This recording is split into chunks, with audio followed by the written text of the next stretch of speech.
Distinguida Alejandro. concurrencia, muy buenos días. Listo. La Academia Nacional de Medicina les da su más cordial bienvenida a esta tertulia académica, espacio de reflexión sobre temas de sociedad, ciencias y artes. Preside la sesión nuestro presidente, académico de número doctor Agustín Isa Stoll. Morir es el momento más solemne en la vida del hombre. Decía el maestro Carlos Alberto Seguín, los animales enferman, el hombre se enferma. Los animales mueren, el hombre se muere. En clara alusión a que el hombre tiene conciencia y es espectador de su propia muerte. La muerte no es solamente la cesación de las funciones vitales, también es temor y misterio. Su interpretación tiene variadas perspectivas legales, religiosas, humanas y otras más, que hemos venido discutiendo desde el principio de los tiempos y que, con seguridad, lo haremos hasta el final de ellos. Hoy día nos centraremos en un aspecto muy central, la dignidad de morir y el sufrimiento que ello acarrea.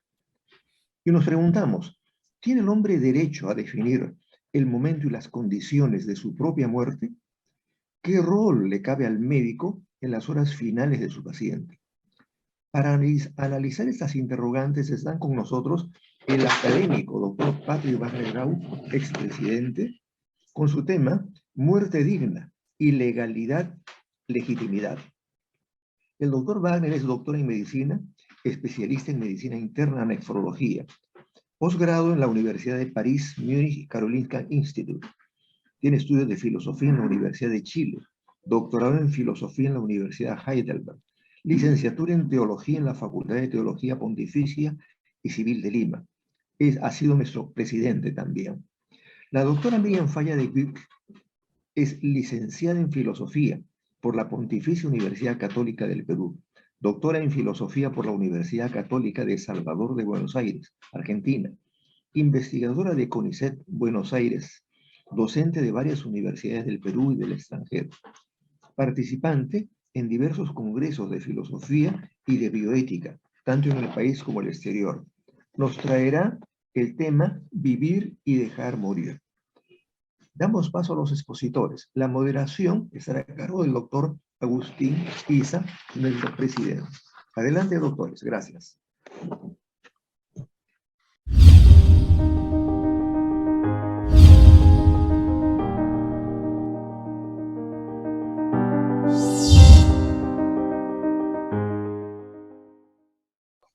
Doctor Agustín Isa, presidente de la Academia Nacional de Medicina, doctor Raúl Morales, coordinador de estas tertulias. Muchísimas gracias por esta invitación a tratar este tema tan importante y tan actual como es el tema de la muerte. Existe hoy una nueva especialidad en medicina, la tanatología, que se ocupa de la muerte y del proceso de morir, vale decir, del final de la vida humana. Bueno, decíamos que existe una nueva especialidad médica, que es la tanatología, que se ocupa de la muerte y del proceso de morir, vale decir, del final de la vida humana. El término muerte proviene del latín mors mortis, que significa freno, freno de la vida física, de la vida biológica, de la vida orgánica, no necesariamente de la vida del espíritu. A veces, a su vez, agonía proviene de la raíz griega agonein, que se traduce como lucha, combate, lit, que finaliza con la muerte. El tema de la muerte ha sido tabú para la medicina. Y es ello en cierto sentido comprensible y lógico. Los médicos luchamos por la vida, damos vida, protegemos la vida e intentamos mejorar su calidad y engrandecerla. La muerte representa una derrota, un fracaso de la medicina. Sin embargo, en los últimos años ha aparecido con creciente fuerza la necesidad de humanizar la agonía y la muerte. Ha surgido la imperiosa obligación de morir con dignidad. Y de este modo, el final de la vida, lo escatológico, se ha convertido en objeto de importantes investigaciones y cuidados en el sentido del care, del cuidado, y ya no del cure, o sea, de la curación. Y efectivamente a esto nos vamos a dedicar en esta pequeña charla. En primer lugar, quisiera hacer notar aquí que paciente terminal no es un término adecuado, pues puede significar que hemos terminado o acabado con el paciente, cosa que no ha de ni debe ser de ninguna manera, no debe suceder. Un nombre importante, sumamente importante, en este proceso del morir, de la muerte, de la agonía, es el de la doctora Elisabeth Kübler-Ross, nacida en Suiza y afincada en los Estados Unidos. En los años 60 comienza a interrogarse sobre cómo están vivenciando su situación los enfermos al final de su vida. ¿Cuáles son sus deseos? ¿Qué ayudas reciben? Etcétera. Ella misma cuenta cómo se dirigió a un hospital de Chicago de más de 600 camas, proponiendo hacer una serie de entrevistas a pacientes próximos a la muerte, con vistas a conocer su situación y sus deseos. La dirección del hospital se negó inicialmente a aceptar su propuesta, aludiendo a la falta de enfermos del final de la vida, en un hospital de 600 camas. Pero finalmente Kübler-Ross, la doctora Kübler-Ross, consiguió vencer estas resistencias y comenzó a realizar sus conocidas entrevistas, acompañada y ayudada por otros miembros del personal hospitalario, para tratar de conocer los sentimientos y las esperanzas y las expectativas de los enfermos o pacientes próximos a la muerte. Y ahí salió su famoso libro, On Death and Dying, sobre la muerte y los moribundos. Este título es el título de la publicación primera y más conocida de la doctora Kübler-Ross. En ella refleja los resultados más importantes de sus trabajos. Se han criticado algunos aspectos de su obra, especialmente en torno a las fases de las cuales vamos a hablar, pero nadie puede discutir el valor de ese trabajo pionero, que se basa en un diálogo mantenido día a día con un número importante, muy importante de pacientes. Las más importantes aportaciones de la doctora Kübler-Ross podemos decir que son las siguientes. En primer lugar, la gran mayoría de pacientes se mostró muy dispuesta a colaborar en el tipo de seminario dirigido por la doctora. Únicamente un 2% de los enfermos se negó a las conversaciones propuestas.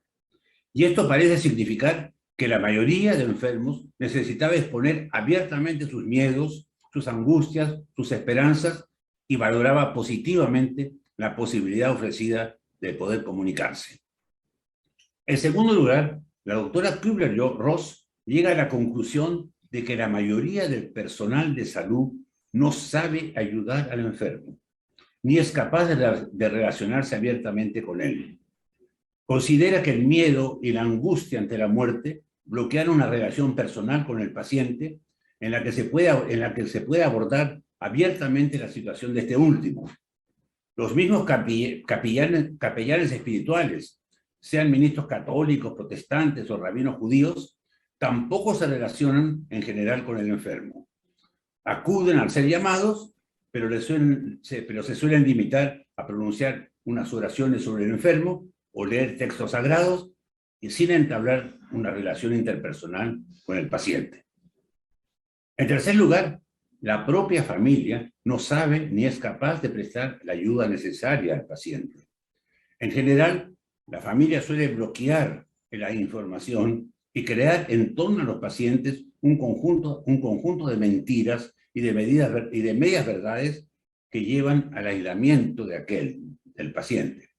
El enfermo percibe con mucha más frecuencia de lo que suele pensarse la realidad de su situación, pero intuye, al menos implícitamente, que no debe expresar sus sentimientos, que ello provocaría un mayor aislamiento y un alejamiento de las personas cuya ayuda necesaria, cuya ayuda necesita realmente. Todo ello conlleva a la creación de una cortina de mentiras que no hace sino intensificar el aislamiento del paciente y aumentar sus dificultades de comunicación. En quinto lugar, un aspecto muy importante de la obra de la doctora Kübler-Ross clásica es el de las famosas fases por las que en su opinión atraviesa el enfermo. Notemos que la doctora suizo-estadounidense escribe desde un país donde la tendencia en general es la de informar al paciente sobre su verdadera situación actual. Según ella, se pueden entonces citar las siguientes fases. En primer lugar, la fase de negación. A pesar de que se le haya podido informar sobre su pronóstico médico, el enfermo niega la realidad de lo que le está pasando, puesto que se le ha puesto ante los ojos, puede tratarse de una equivocación en el diagnóstico, escamotea los hechos que se le han presentado, etc. La primera fase, la de negación. La segunda fase es la fase de ira. El enfermo se manifiesta agresivo. Se pregunta por qué la enfermedad le afecta precisamente a él. ¿Qué ha hecho él para merecer esto? Con cierta frecuencia descarga esa agresividad en sus seres queridos, en el personal de salud. Es importante que estos sean conscientes de que se han convertido en chivos expiatorios sobre los que se descarga la agresividad del paciente, que en realidad es la ira del paciente dirigida contra sí mismo y su propia situación, y no contra las personas que la están ayudando o atendiendo. La tercera fase que describe la doctora Kübler-Ross es la fase de negociación.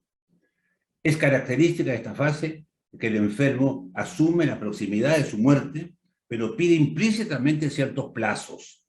En personas religiosas, por ejemplo, es frecuente la oración pidiendo a Dios que les mantenga en vida, por ejemplo, hasta la boda de su hijo o de su hija, o la llegada de un hijo del extranjero. Para la doctora Kübler-Ross, esta fase es muy importante porque implica una primera aceptación de la muerte, un comenzar a mirar cara a cara a un fin que se aproxima. La cuarta fase es la fase de depresión.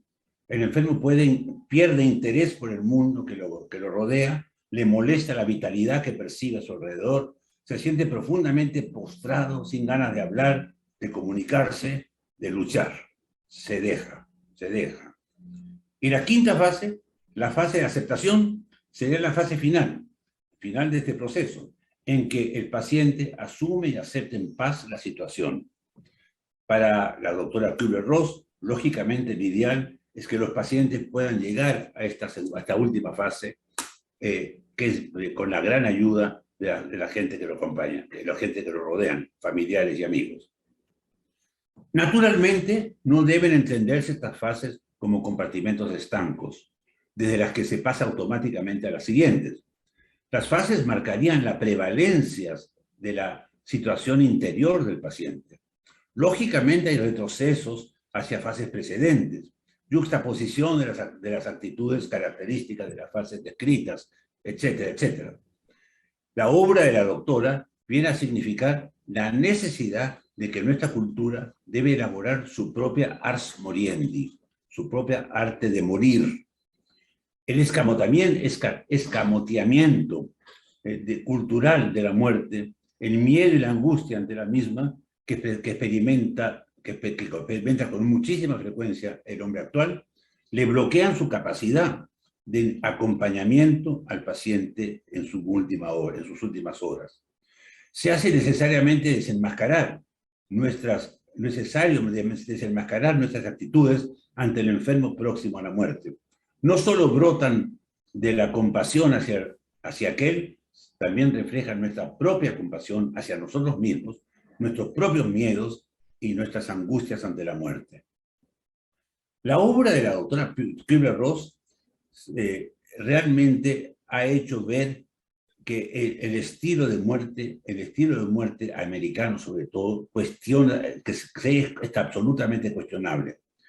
Estos estilos de muerte rodeados de costosos y sofisticados aparatos y equipos, pero vacío de humanidad y de compañía muchas veces. Y efectivamente se podrían discutir las fases del enfermo tal como lo viene representado la doctora Kübler-Ross, pero la intuición fundamental es que el hombre en general de nuestro tiempo necesita aprender a morir y de que nuestra cultura está vacía de esta ars moriendi, contribuyendo entonces así al nacimiento de la tanatología, que hoy día es una rama bastante importante de la medicina. Ayudando a morir. Después de Kübler-Ross, uno de los médicos, uno de los profesionales que se ocupaba justamente de la muerte, fue justamente el médico alemán, un experto en bioética, el doctor Paul Sporken, el profesor de la Universidad de Nimega. Él habla de la Sterbehilfe en alemán, o sea, el ayuda a morir. Es una expresión frecuente en la bibliografía alemana sobre la muerte y la eutanasia. ¿Qué es lo que dice el doctor? Porque la ayuda a morir se ha convertido en una palabra clave en el sufrimiento, en el afrontamiento actual del hecho de la muerte. Nuestra sociedad no puede seguir manteniendo las actitudes ante la muerte y ante el moribundo que se habían difundido en nuestro pasado próximo. Han surgido grandes críticas, especialmente dirigidas contra los grandes centros hospitalarios, contra los ingentes edificios de cristal y de cemento, pero brutalmente a veces deshumanizados, y donde un porcentaje cada vez mayor de personas, de seres humanos, viven las últimas horas de su vida. Hay grandes críticas hacia la deshumanización de las UCIs, hacia la muerte intubada. Existe una creciente insistencia en volver a transferir la muerte a los hogares, donde puede ser menor la asistencia técnico-médica, pero donde el moribundo, puede vivir en su propio y habitual entorno, rodeado de los suyos. La masificación de los grandes hospitales significa una importante dificultad para ese ayudar a morir, el Sterbehilfe alemán. Hay estudios referidos a la enfermería, pero que también son aplicables a otros profesionales de salud, que muestran que aquellas, o sea, las enfermeras, están por término medio la mitad del tiempo en las habitaciones de enfermos irrecuperables y próximos a la muerte que las de los demás enfermos. Este dato es significativo, ya que parece reflejar la angustia ante la muerte y ante lo irreparable existente en los profesionales de salud, que le lleva a dedicar mucho menos tiempo precisamente a aquellos enfermos que en principio más necesitan de apoyo y afecto. Hay también estudios realizados en los Estados Unidos y en Canadá que muestran que entre los estudiantes de medicina es estadísticamente significativo el porcentaje de los que tienen importantes niveles de angustia ante la muerte, lo que podría, digamos, haber influido en la elección de su carrera. De la misma forma que no se puede ser un buen educador sexual aquel que tiene o que no tiene integrada su sexualidad, tampoco puede normalmente ayudar al bien morir al que tiene mal asumida la realidad de su propia muerte. Un capítulo importante en esta ayuda a morir del profesor, estamos hablando del profesor de Nimega, es el tema de la información al paciente, el tema de la información al enfermo, acerca de su situación, por supuesto. En el mundo europeo, a diferencia del mundo americano, la tendencia más generalizada es a no informar al enfermo, aunque sí se suele informar, por supuesto, a los familiares. Si bien esta tendencia últimamente de alguna manera se está modificando. Los autores que abordan este tema llegan a la conclusión de que la tendencia general, con sus lógicas excepciones, debe ir en la dirección de la información y no en la de la desinformación. Dentro de esta tendencia general hacia la información, se insiste en que debe darse de forma dosificada. También se insiste en la necesidad de que la información nunca debe cerrar una puerta a la esperanza. Ello no constituye un engaño al enfermo, ya que la medicina no es una ciencia exacta y sus pronósticos no siempre se cumplen. Es importante, además, que el enfermo no deseche esa esperanza. Es importante que el deseo de vivir, la esperanza de recuperación, son factores muy positivos y muy importantes en el curso de la enfermedad. Sporken asegura que no es correcto el planteamiento desde los esquemas de información o no información. La clave está en el acompañamiento al enfermo. Hay que saber estar cerca de él, ser capaces de sostener su mirada, apretar su mano, etc.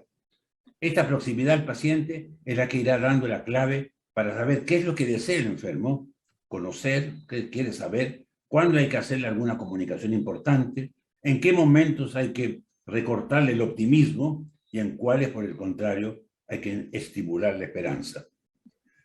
Ayudar a morir significa, ante todo y sobre todo, no grandes conocimientos técnicos ni psicológicos, sino tener la capacidad de saber estar cerca, de superar la propia angustia ante la muerte del otro, que nos recuerda nuestra propia muerte o lo que se nos suscita ante las situaciones que no tienen solución. Demostrar cordialidad y ternura al que vive el trance duro del final de sus días. Ayudar a morir significa también saber estar cerca de los familiares del enfermo. Son estos normalmente los que más podrán ayudar al sujeto enfermo, y los que más tiempo pasan con él en muchos casos. Son personas que necesitan también ser ayudadas, porque experimentan la angustia de la pérdida del ser querido y pueden surgir en ellas sentimientos de culpabilidad por su conducta pasada con él. Precisan una ayuda que indirectamente va a favorecer al propio enfermo, al propio paciente. Es este un capítulo generalmente olvidado en los grandes centros hospitalarios.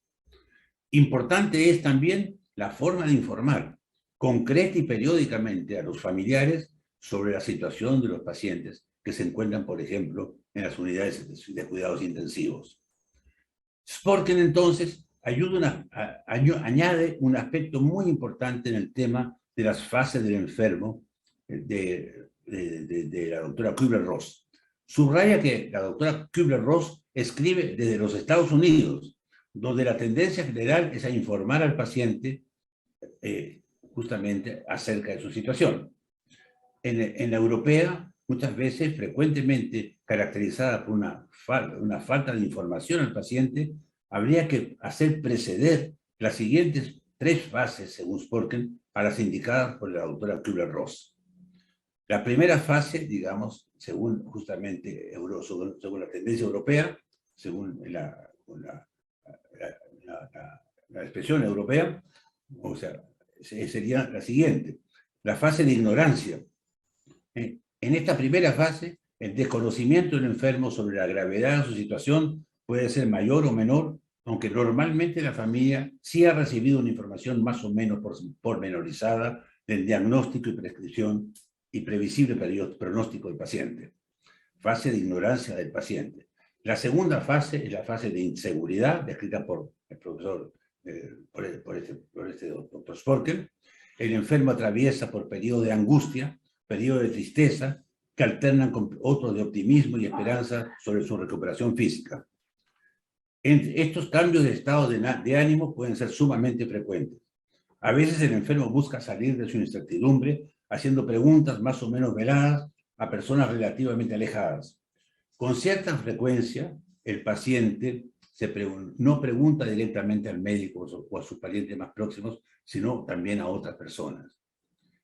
En la tercera fase del doctor Sporken, la fase de negación implícita, el enfermo sospecha más o menos su situación, sin embargo la niega, no quiere aceptarla, no reconoce en sí mismo la presencia de síntomas que calificaría de graves si los observase en otra persona.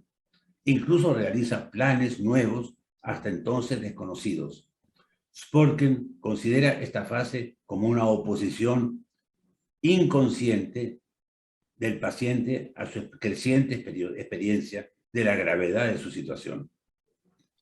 Si se le ha informado la verdad de su situación, entrarían entonces en juego las fases de Kübler-Ross, que acabamos de describir.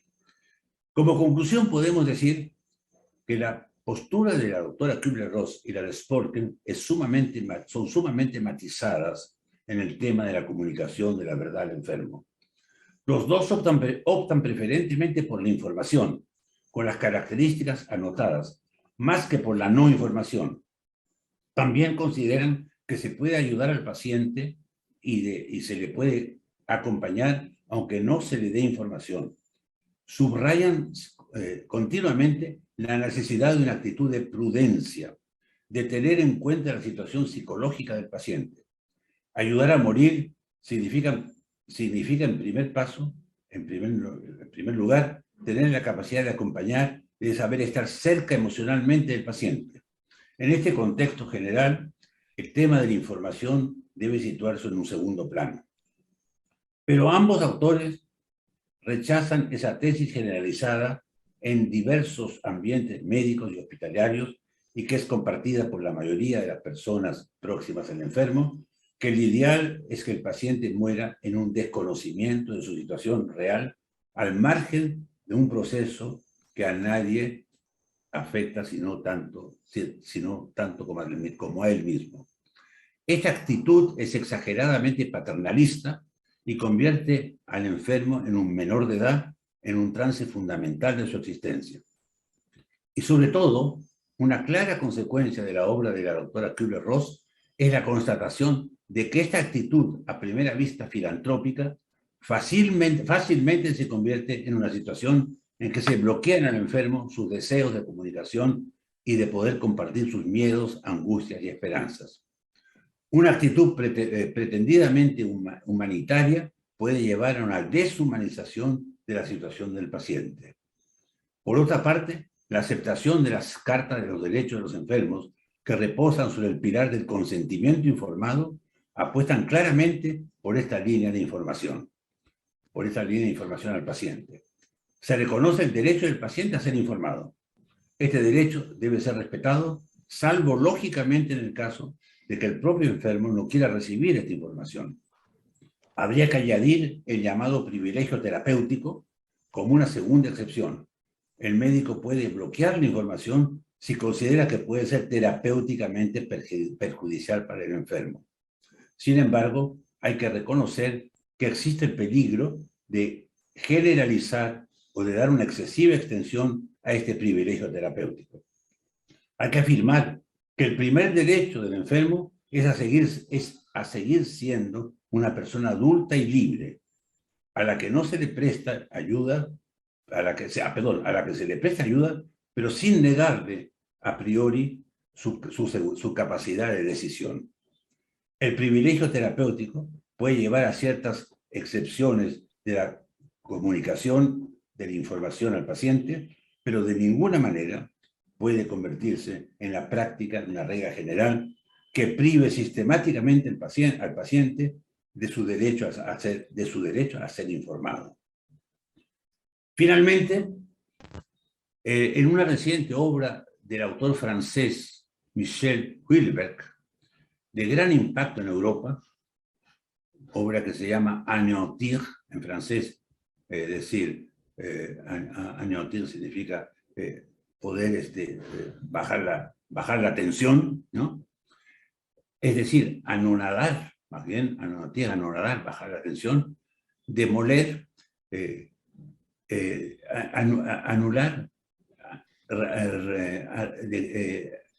anular, demoler, reivindica, por así decirlo, la agonía de una manera importante, este autor en su libro Anéantir. Se trata, según él, de una etapa en la que se descubre o se reconoce la riqueza que anida en cada ser humano. Se trata, según el autor, de una etapa de comprensión de las cosas, de sujetos y actos que no se entendieron durante la vida y de reconocimiento y aprecio de valores que pudieran no haber sido considerados en la existencia durante la agonía. Se da con frecuencia una conversión, no siempre ni necesariamente religiosa, sino sobre todo una conversión axiológica, humanizadora, esencial, podríamos decir. Es decir, este periodo, digamos, de la vida de la agonía es un periodo rico de una manera axiológica en que el sujeto entonces ingresa a una etapa en que realmente se da cuenta de muchas cosas que durante la vida no tenía o no se había dado cuenta, no se había dado verdaderamente cuenta. Muchas veces el último destello de la vida que se apaga, la vida que se apaga en el agonizante, suele ser un momento de extraordinaria lucidez, tanto cognitiva como emocional.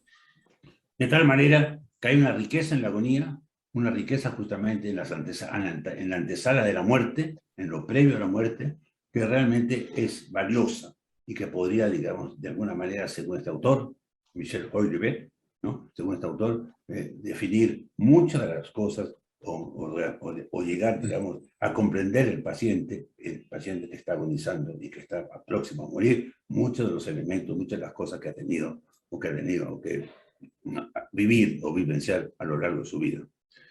De alguna manera, entonces, podemos decir que estamos frente a el hecho de la muerte, el hecho de la agonía, el hecho justamente de los últimos momentos de la vida humana, o los últimos, digamos, los últimos tiempos, de las últimas eras de la vida humana, ante una riqueza axiológica que aún no comprendemos suficientemente, pero que indudablemente existe.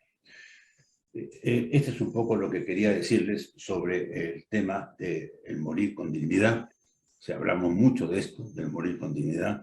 El morir significa justamente tener estos valores comprometidos, estos valores bien comprendidos y poder, de alguna manera, vivenciar los últimos momentos de su vida, los últimos momentos de su existencia, en una forma realmente valiosa. Muchas gracias. Muchas gracias, doctor Wagner.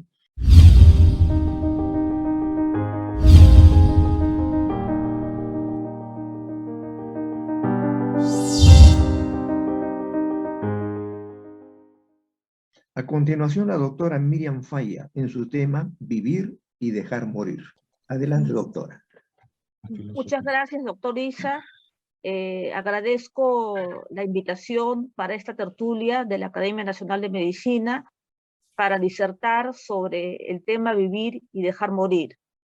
También les agradezco a todos los académicos que están presentes por esta oportunidad que me dan de poder compartir con ustedes esta tertulia. En primer lugar, yo quiero hablar de la eutanasia, que es el tema del cual me he ocupado hace más de 30 años. Cuando yo empecé a estudiar el tema de la eutanasia, que es el tema con el cual me doctoré en Buenos Aires, advertí que no existía una terminología adecuada para el debate. Tan es así, o tanto es así, que cuando mis alumnos me preguntan qué libro puedo consultar para qué libro puedo consultar para empezar a estudiar el tema de la eutanasia, a empezar a involucrarme con el tema de la eutanasia, yo siempre les digo ningún libro. ¿Por qué? Porque en cada libro, en cada autor que debate el tema, vamos a encontrar terminologías diferentes, ¿no? Incluso por ahí he logrado ver terminología totalmente inadecuada. Por ejemplo, en vez de llamarla eutanasia, la llaman benemortasia. Entonces ya eso da cuenta de que en realidad el debate, la terminología del debate está muy, muy confusa. Lo que yo voy a hacer ahora es lanzar una propuesta terminológica para el debate, solamente una propuesta para poder debatir y llegar a consensos, ¿no? Inclusive analizando los casos paradigmáticos, ¿no? Tenemos aquí en el Perú, por ejemplo, el caso de Ana Estrada, que está en todo su furor, ¿no? Está sobre la palestra. Entonces, vamos a ir viendo de qué se trata, si realmente es un caso de eutanasia o es un caso de suicidio asistido. En primer lugar, entendemos por eutanasia, podríamos entender por eutanasia la acción directa contra la vida de un paciente, ¿no? En la fase terminal y agónica de la enfermedad.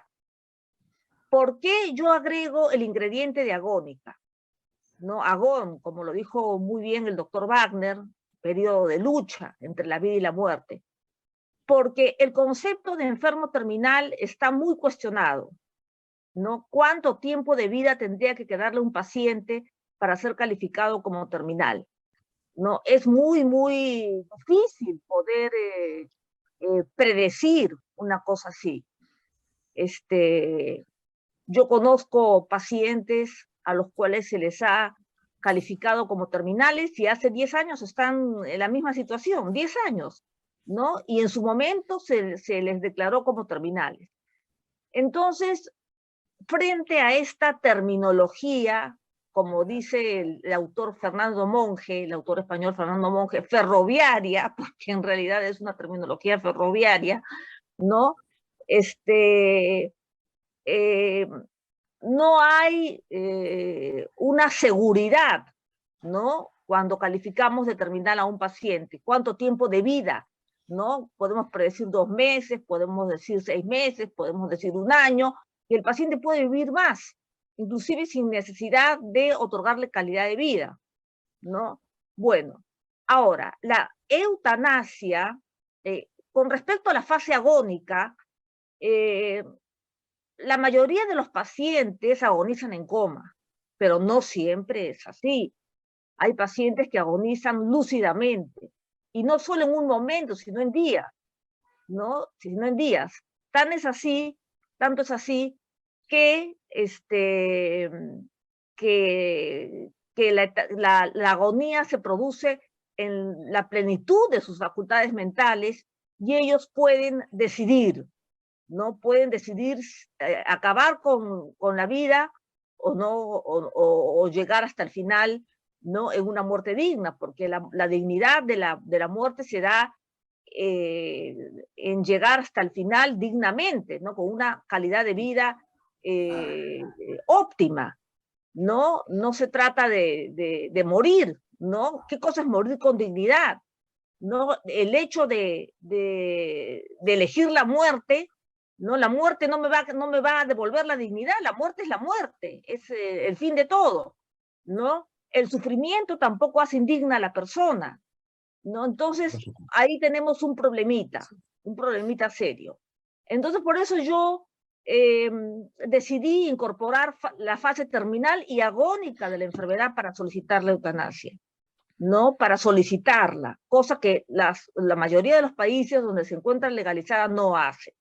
Ahora, la eutanasia puede ocurrir de 2 maneras, por comisión o por omisión, ¿no? Yo sacaría del debate eutanasia positiva, eutanasia negativa, positiva directa, positiva indirecta. Eso no hace más que confundir.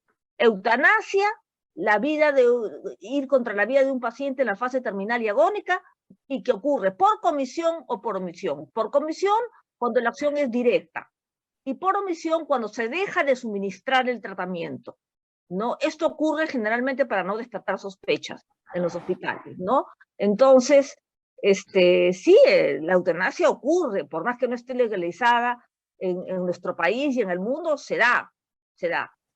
Ahora, después de esta aclaración del término eutanasia por comisión y por omisión, nos vamos al término distanasia.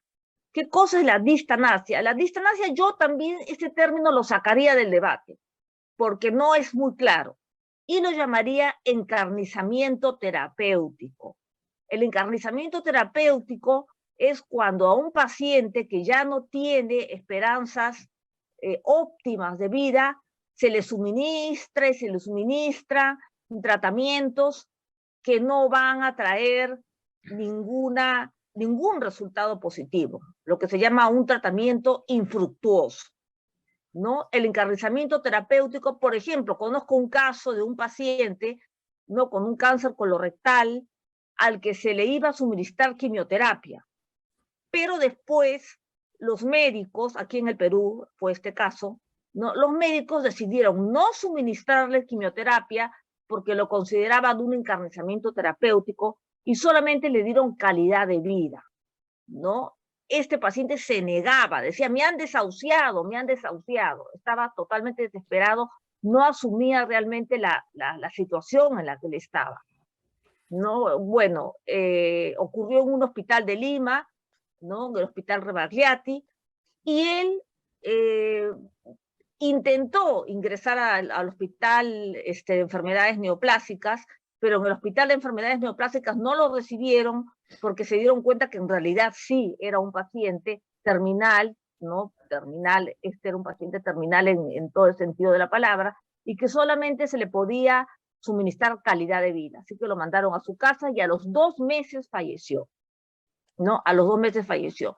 Entonces, le habían puesto inclusive las sondas para la quimioterapia, ¿no? Lo habían preparado para eso, pero de pronto los médicos en una junta decidieron no suministrarle la quimioterapia porque iba a significar un encarnizamiento terapéutico, ¿no? Entonces, la decisión final fue calidad de vida, ¿no? Calidad de vida en casa, no en el hospital, sino en casa. Bien, ahora, tenemos otros dos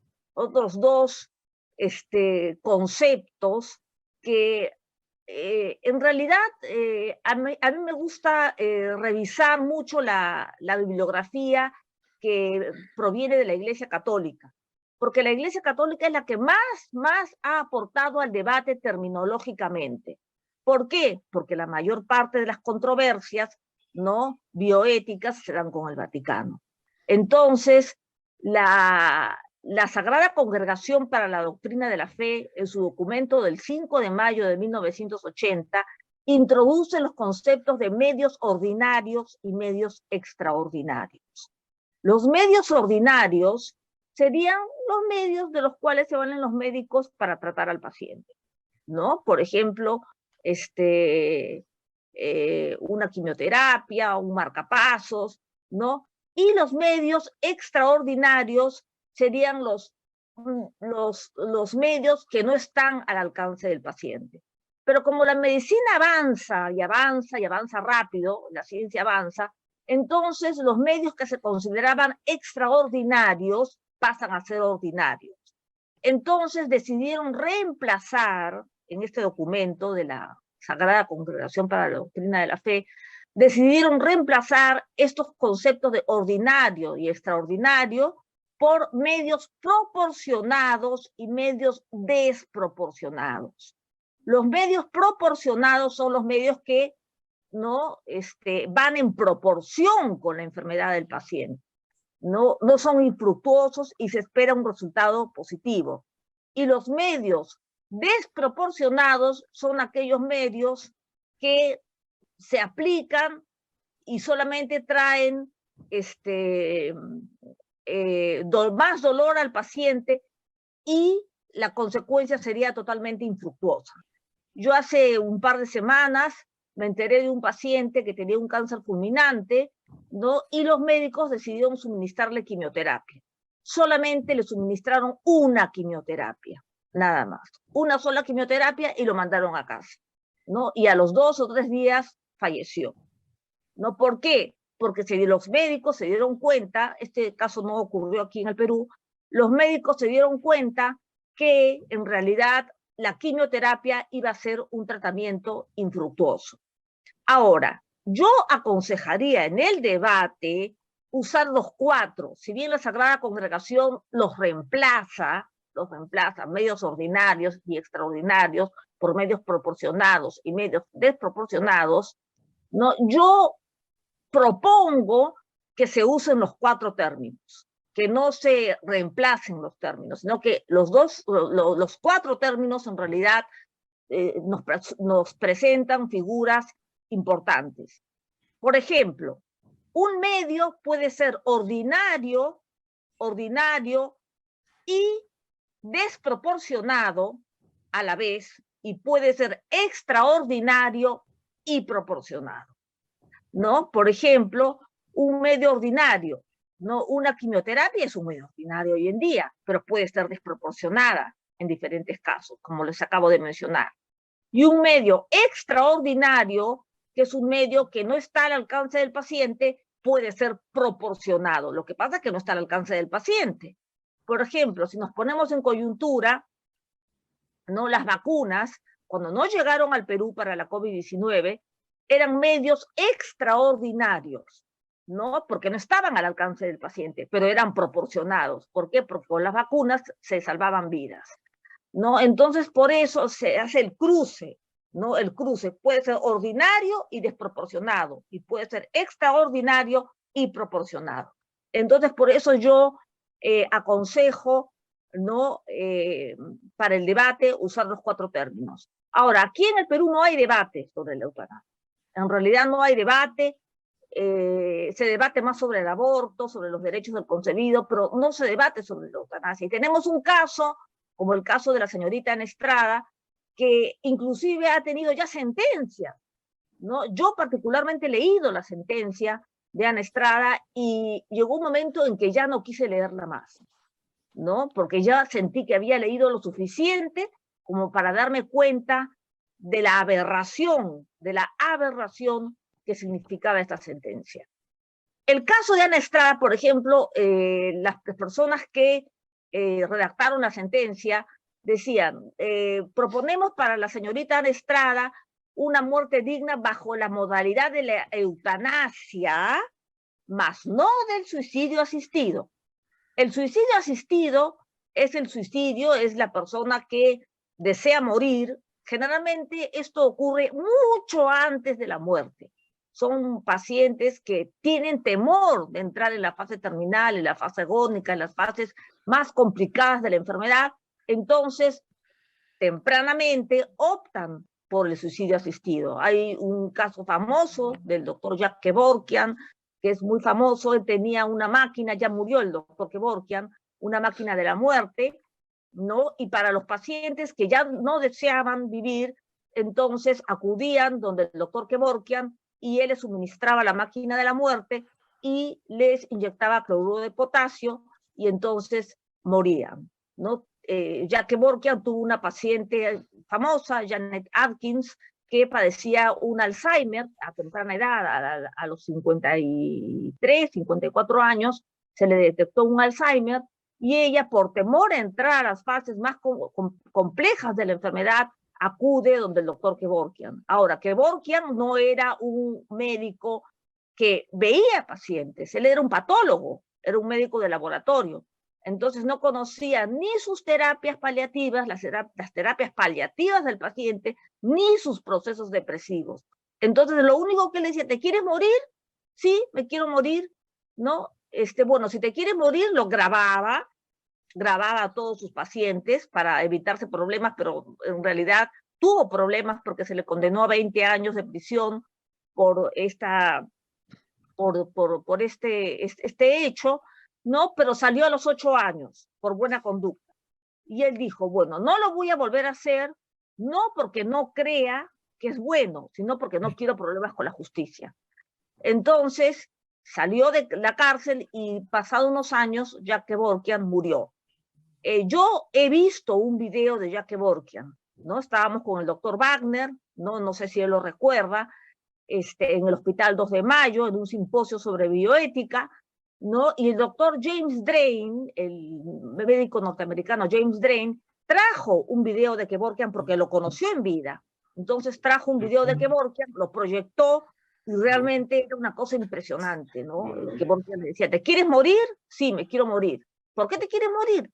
Me quiero morir porque estoy solo, porque mi familia, estoy enfermo, porque mi familia no me visita, porque, en fin, no eran razones que nada tenían que ver con la enfermedad, y entonces él aplicaba la máquina de la muerte, y este paciente, ¿no? En el video se ve cómo muere, ¿no? Todos nos sentimos ahogados, ¿no? Las personas que estábamos observando el video nos sentimos ahogados. Entonces, ese es un suicidio asistido. Algunos lo llaman homicidio consentido, ¿no? Como que el paciente consiente que lo maten. No, pero no, también hay que sacar del debate el homicidio consentido y solamente quedarnos con el suicidio asistido. Entonces, en la sentencia de Ana Estrada, ¿no? Dice que se le proporcionará el permiso necesario para que su muerte ocurra en un futuro, porque Ana Estrada no es una paciente terminal, no lo es, ¿no? Ella vive sola con sus padres, bueno, no sola, está con sus padres, ¿no? Y ella reclama la eutanasia para el día que sus padres no estén, ella no quiere quedarse sola, entonces reclama la muerte anticipada. Sería un suicidio asistido. Pero el problema es que la sentencia no aclara qué es eutanasia y qué es suicidio asistido, ¿no? El permiso para morir a Ana Estrada sería bajo la modalidad de la eutanasia, cosa que no definen, pero sí, más no del suicidio asistido, cosa que tampoco definen. Y por supuesto que es un caso de suicidio asistido, ¿no? Además, la sentencia está tan llena de errores, ¿no? Se menciona a dos filósofos, el doctor Wagner va a entender, porque él también es filósofo, a Kant y a Descartes, ¿no? Cosa que realmente es impresionante porque estas personas que han elaborado la sentencia no han leído, se nota que no han leído ni a Kant ni a Descartes, porque los citan mal, los citan fuera de contexto. Además, ninguno de estos dos autores hubiera aceptado una cosa así, ¿no? Entonces, bueno, el caso de Ana Estrada sería un suicidio asistido, por más que no quiera reconocerlo el Poder Judicial, no sería un suicidio asistido, no sería un acto eutanásico, bajo ningún punto de vista. Y eso es lo que tienen que entender. La sentencia dice no, que la muerte no ocurriría bajo la modalidad de eutanasia, no, perdón, que sí ocurriría bajo la modalidad de eutanasia, más no de suicidio asistido. Sí eutanasia, no suicidio asistido, pero no definen ni una cosa ni la otra, cuando la verdad, ¿no? La pura verdad es que esta muerte a futuro sería bajo la modalidad del suicidio asistido, más no de la eutanasia como nosotros la hemos definido, ¿no? No es una paciente terminal, no es ni en la etapa, mucho menos en la etapa agónica, ¿no? Entonces, no nos engañemos. Ahora, el paciente generalmente cuando pide la eutanasia, no es un paciente terminal, pero como no sabemos realmente, tendríamos que estar seguros que está muy próximo a la muerte. Tendría que ser, por ejemplo, un paciente con cáncer en etapa metastásica, que nosotros no decimos, bueno, no creemos que viva mucho, entonces se puede calcular, ¿no? Se puede calcular 2 meses, 3 meses, pero hay pacientes a los que se les ha calificado como terminal y viven, ¿no? Entonces ese es un problema serio. Por eso añadimos el ingrediente de agónica. Ahora, la etapa agónica ocurre generalmente cuando los pacientes están en coma, ¿no? Cuando los pacientes están en coma, pero puede ocurrir cuando están lúcidos también, en días, ¿no? Y el paciente, ¿no? Que desea poner fin a su vida puede declararlo, puede decir hasta acá no más, ¿no? O decir, bueno, indúzcame en el coma, cosa que la Iglesia Católica sí acepta, ¿no? La llama la narcosis gravemente requerida, ¿no? La narcosis, ¿no? Es decir, inducir el coma al paciente gravemente, por estado grave requerido, ¿no? Suministrarle morfinas, cosas, medicamentos que acortarían la vida del paciente, ¿no? En poco tiempo, pero que sin embargo lo harían sentirse mejor, ¿no? Siempre y cuando el paciente haya dejado en regla todos sus asuntos, ¿no? En vida, ¿no? Entonces la narcosis gravemente requerida es un punto muy importante. Ahora, con respecto a los comas, tenemos el coma vigil prolongado, que no es un estado comatoso donde el paciente pierde la conciencia, no es un estado vegetativo. El coma vigil prolongado es un estado de coma, como lo llama, o como dice la misma definición, coma vigil, ¿no? Está en un estado de vigilia, es un coma que tiene cierta conexión con la realidad. Es el famoso caso de Terry Schiavo, ¿no? Que estaba en un coma vigil prolongado, ¿no? Y el famoso caso de Karen Ann Quinlan, que estaba en un coma vigil prolongado, cosa que las publicaciones no dicen, pero estaban en un coma vigil prolongado. El estado vegetativo persistente, en el coma vigil prolongado ocurre la fase REM, Rapid Eye Movement, ¿no? Movimiento rápido ocular.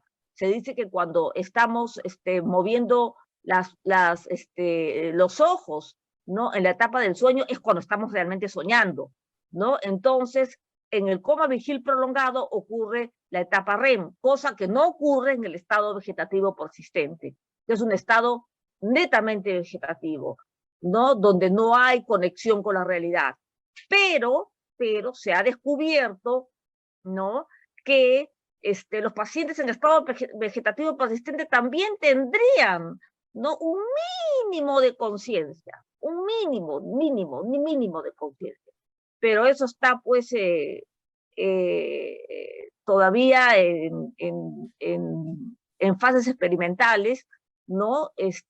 Podría tener un mínimo de conciencia o estar en un coma vigil. No es fácil realmente diagnosticar esto, ¿no? Porque si este paciente tiene un mínimo de conciencia, entonces estaría en un coma vigil. Ahora, el famoso caso de Tony Bland en Inglaterra, ¿no? Él sí está, tras un accidente automovilístico, quedó en un estado vegetativo persistente. Ahora, el problema que me hacían muchos alumnos míos es, ¿qué hacemos ante el hecho de un estado vegetativo persistente? ¿No? ¿Cómo podemos tener a un paciente así? ¿No? Y generalmente los pacientes en estado vegetativo persistente no precisan respirador, ¿no? Algunos sí precisan respirador, otros no, pero están en un estado vegetativo persistente, ¿no? Entonces, ese también es otro problema que hay que realmente tratar de darle una ligera solución, ¿no? Porque no es fácil tampoco. El paciente en coma vigil sí es más fácil diagnosticarlo en coma vigil, pero el paciente en estado vegetativo persistente podría estar en un coma vigil, ¿no? Tendría que darse la fase REM, ¿no? Y si no se da la fase REM, estaría en un estado vegetativo persistente, pero ¿en qué condiciones se podría hacer este estado vegetativo persistente? ¿No? Eso es lo que en ética se llama casos de perplejidad. ¿Qué hacemos ante una situación así? Mis alumnos me lo han planteado, ¿no? Me dicen, doctora, ¿qué hacemos, ¿no? Ante un paciente que tiene daño cerebral severo, ¿no? Daño cerebral severo, ¿no? Y que está en un estado comatoso, ya sea en un coma vigil o un vegetativo persistente, y que al tener daño cerebral severo más no muerte cerebral, porque para tener muerte cerebral tendría que darse el cese del tallo encefálico, ¿no? Que tenemos atrás del cráneo, tenemos el tallo encefálico, ¿no? Que es el que regula las actividades vegetativas del organismo. Entonces, cuando muere el tallo encefálico, el paciente está en muerte cerebral y en muerte total, ¿no? Pero cuando hay daño cerebral severo sin que se haya producido la muerte cerebral, entonces, ¿qué hacemos? No, el paciente no se va a recuperar, el paciente no va a despertar, ¿no? Y me pintan realmente casos escabrosos, ¿no? Pero tenemos que buscar solución, para eso están los comités de bioética, ¿no? Que no resuelven en un día, en una sesión, un caso, sino a veces tienen que estar reuniéndose para dar solución a un caso en varias sesiones, ¿no? Entonces, los comités de bioética tienen realmente un papel importante, un papel preponderante en la vida del paciente. Bueno, eso es lo que yo quería plantearles esta mañana, ¿no? Tan solo se trata de una propuesta terminológica para el debate, para que se pueda debatir bien, ¿no? Y no enredadamente como la sentencia de Ana Estrada, que hay un enredo tremendo con las citas de dos filósofos mal citados, completamente mal citados, cuando hablan de Kant, el Poder Judicial, cuando habla de Kant, habla de la autonomía de la voluntad. Dios mío, la autonomía de la voluntad es un concepto muy profundo y no fácil de entender, ¿no? Entonces lo citan mal, lo citan pésimo, y a Descartes, Dios me libre, ¿no? Hubiera sido mejor que no lo cite, ¿no? Con su cogito ergo sum, su famoso pienso luego existo, ¿no? Lo citan realmente mal. Bueno, eso quería dejarles a ustedes esta mañana con respecto al debate sobre la eutanasia. Muchas gracias. Muchas gracias, doctora Falla.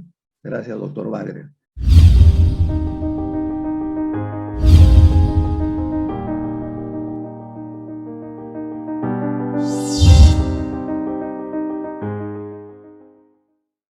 Pasamos a la estación de diálogo. Modera el doctor Agustín Isa, presidente de la Academia. Adelante, doctor Isa. Gracias. Gracias, Raúl. Una felicitación inicial, por supuesto, a las exposiciones de Patrick y la doctora Falla, que nos han ilustrado con un tema complejo y que ha ido variando en el tiempo, que tiene componentes legales, tiene componentes religiosos, que tiene componentes culturales, sociológicos y filosóficos. Nosotros, como médicos, estamos encargados por la sociedad de dar un certificado de nacimiento y un certificado de defunción. Así que de una u otra manera estamos en ambos extremos de la vida. Lo que no se nos puede pedir a los médicos legalmente es que evitemos la muerte. O sea, la muerte la podemos evitar, la podemos, mejor dicho, hacer que la gente viva más tiempo, pero la muerte se va a producir, por lo menos en el estado que tenemos de la ciencia.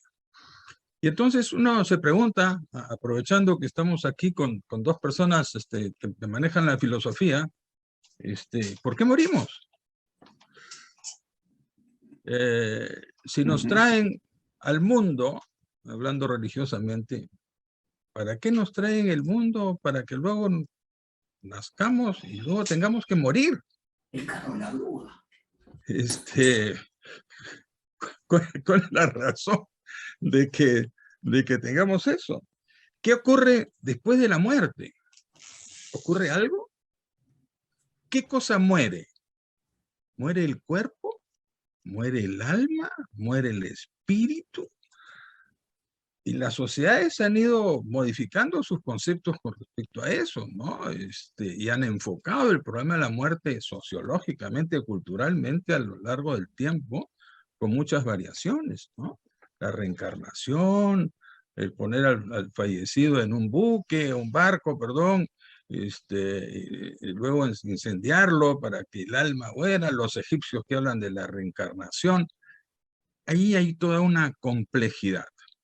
Lo que no hemos hablado mucho ahora es el asunto del duelo, porque hay un duelo después de la muerte. Y yo creo que no es un duelo solamente de los familiares, sino que hay un duelo de los médicos, que obviamente hemos sido entrenados para salvar vidas. Y entonces recién en los últimos años nos estamos enfrentando al asunto de la muerte digna. No estamos entrenados habitualmente a ayudar a morir. Creo que en eso hay un cambio en los últimos años. Pero años atrás, pues no se hablaba de la muerte, no nos entrenaban para decirle a la familia que su paciente va a morir. Y creo que en eso sí hay alguna modificación. Entonces, sí tenemos que tomar conciencia de que este es un tema indispensable. Y obviamente la doctora Falla nos ha hablado de las dificultades, pues, de diagnosticar muerte, y de producir eutanasia o eutanasia. De tal manera que les agradezco a ambos, y por favor, los que quisieran hacer comentarios, preguntas, por favor levanten la mano y les daremos el uso de la palabra.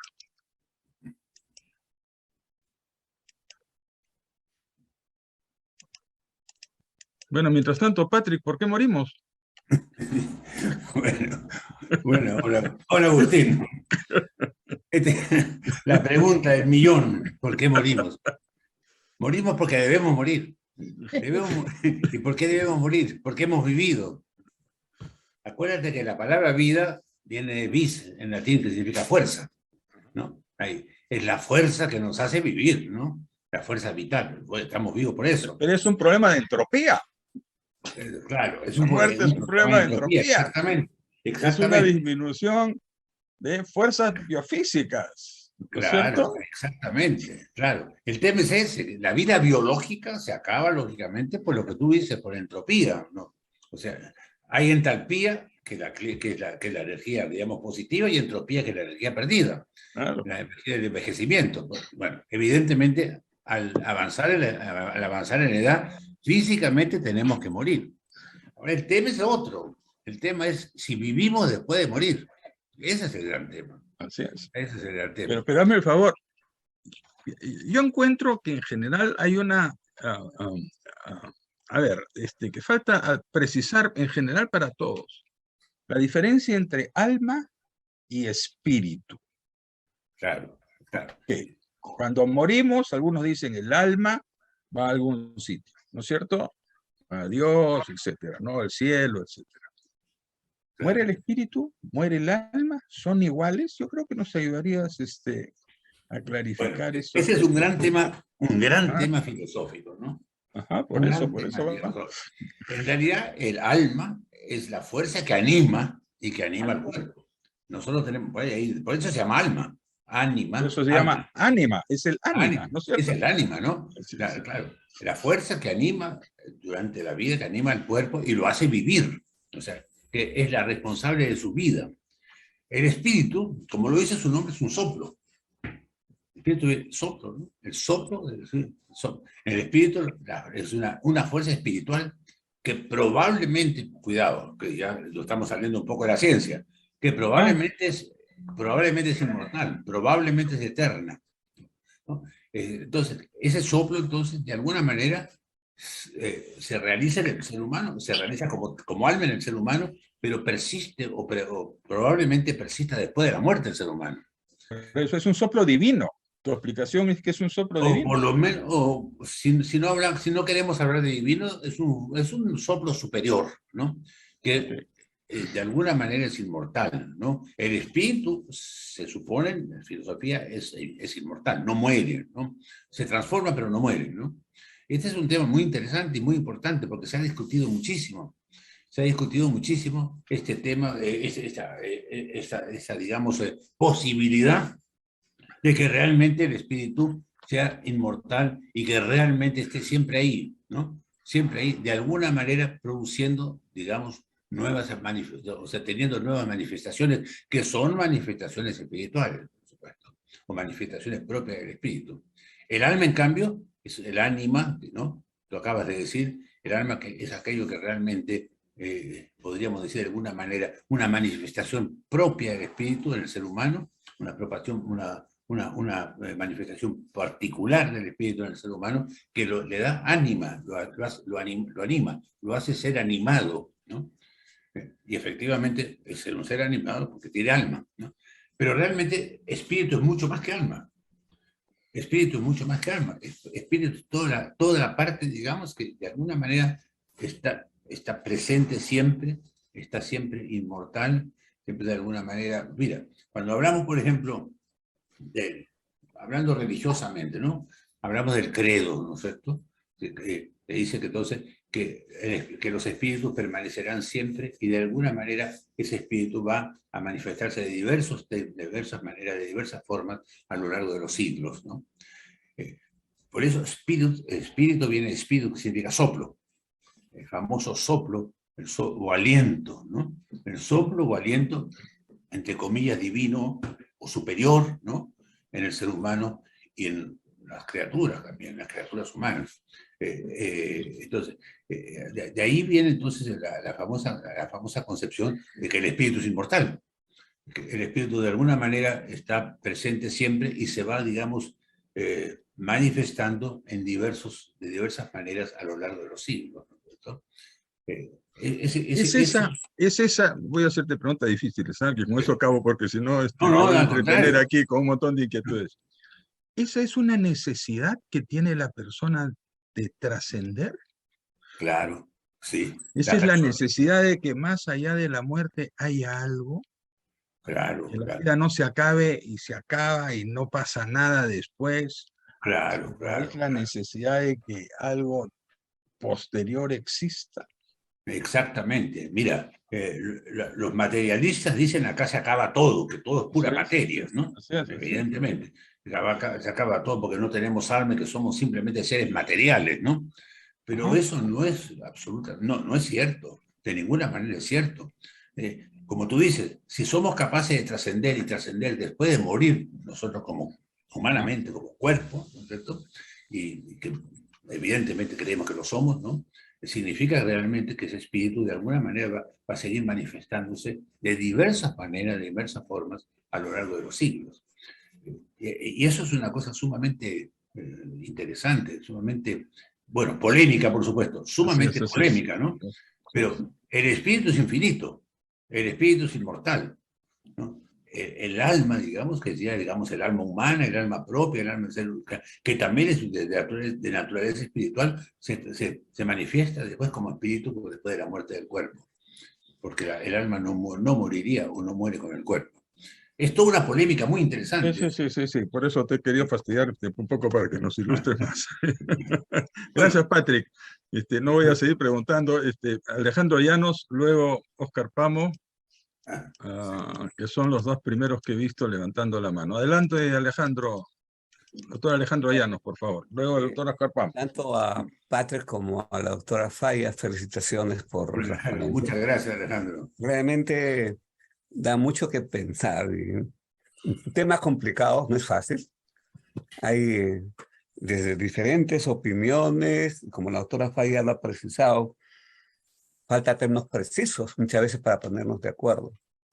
Pero en esta lógica, los médicos nos vemos frecuentemente involucrados en esta ayuda de ayudar a morir.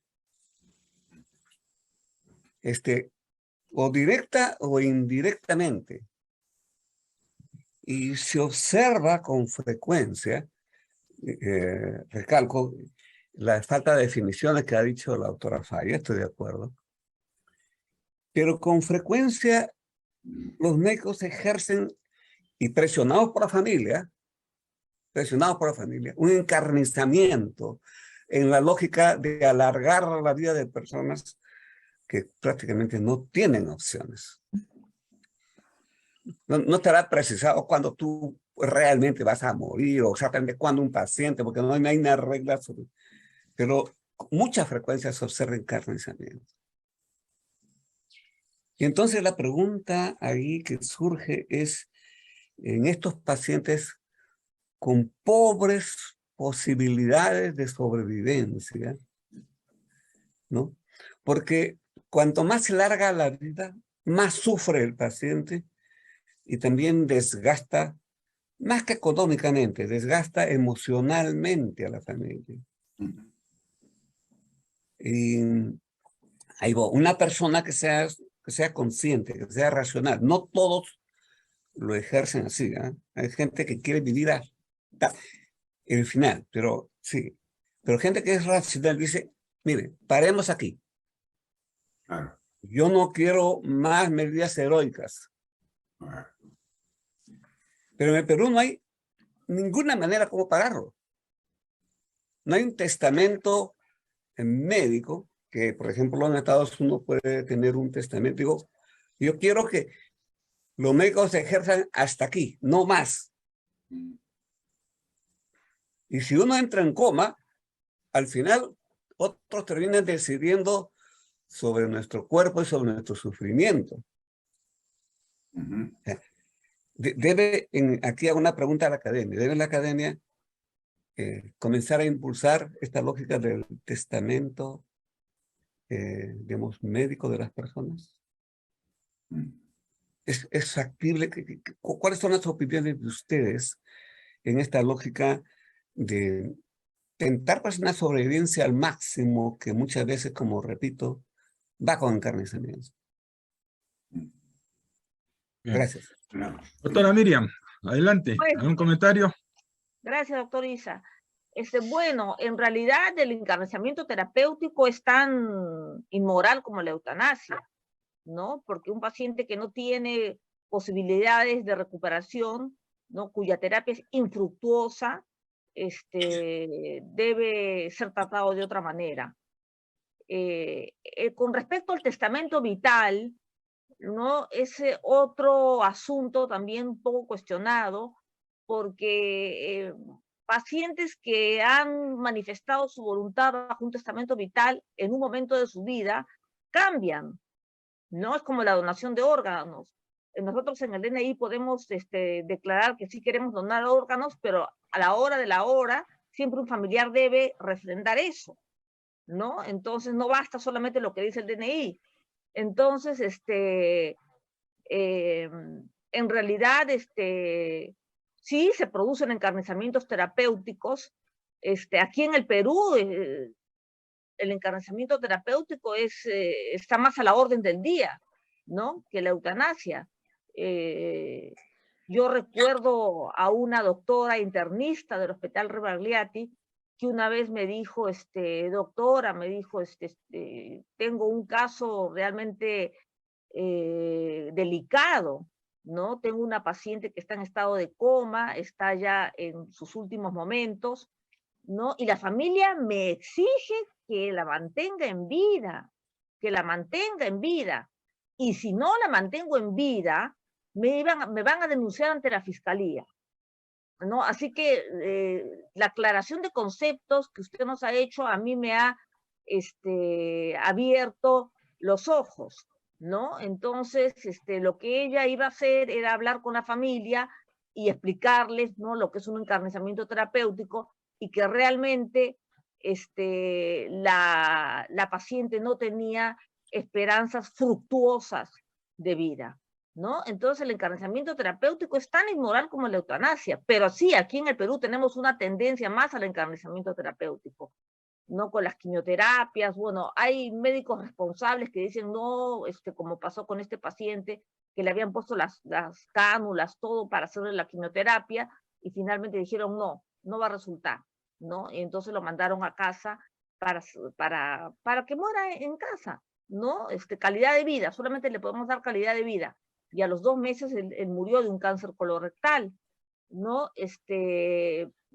Hay una tendencia, sí, a no caer en un encarnizamiento terapéutico, pero la tendencia más fuerte es caer en un encarnizamiento terapéutico, ¿no? Y tener al paciente ahí, y dale, con dopamina, con esto, con lo otro, ¿no? Para que no muera, cuando en realidad ya está en las fases últimas. Es la familia la que se niega a aceptar, ¿no?, el fin de la vida de su ser querido, y amenazan a los médicos, los amenazan, ¿no? Y yo, bueno, lo que le dije a la doctora en el Hospital Rebagliati fue que se quede tranquila, que ella estaba en lo cierto, que estaba actuando correctamente, y que hable con la familia y le explique ya médicamente, con términos médicos, ¿no?, la situación de la paciente, y que se caería en lo que se llama un encarnizamiento terapéutico, que no va a traer resultados positivos,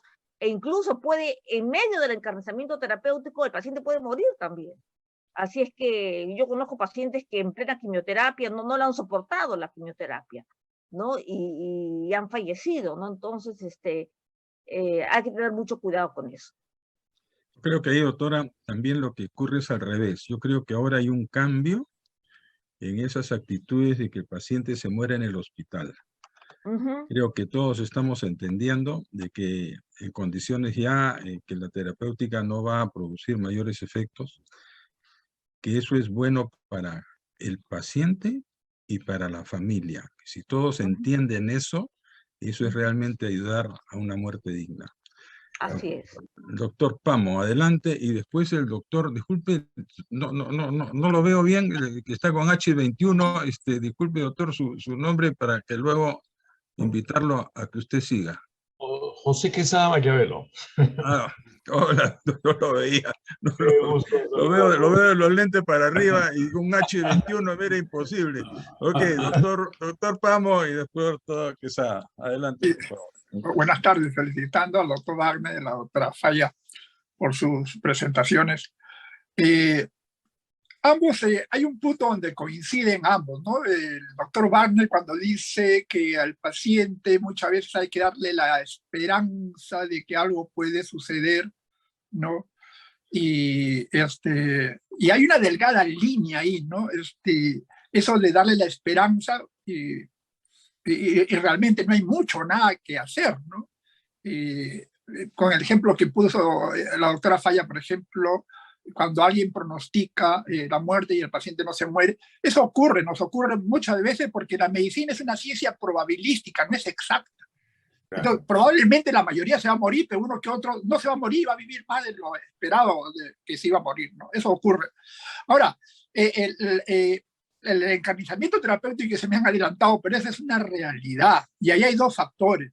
El factor del paciente familia y el factor del médico. Es una situación que ya no da para más y se le da justo la esperanza de que puede prolongarse algo más. El paciente acepta. Y eso tiene un costo, ¿no? Calidad de vida y el económico. Y ahí es donde entra en juego la crematística, desafortunadamente, ¿no?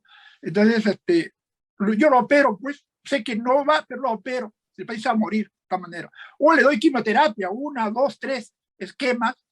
A veces lo último que ha salido, el último antimonoclonal, y el paciente se va a morir, ¿no? Yo entiendo que hay gente que lo puede pagar y se puede dar ese gusto. Bueno, pues yo tengo dinero, yo lo pago, me voy a morir igual, pero yo lo quiero pagar, puedo. Pero hay muchos otros que se quedan con ese sinsabor de saber que aparece algo y que no tienen acceso. Y los médicos, a veces nosotros participamos en ese juego. Hace poco salió en los periódicos de que se había descubierto un antimonoclonal para el tratamiento un fármaco para el tratamiento del cáncer de recto.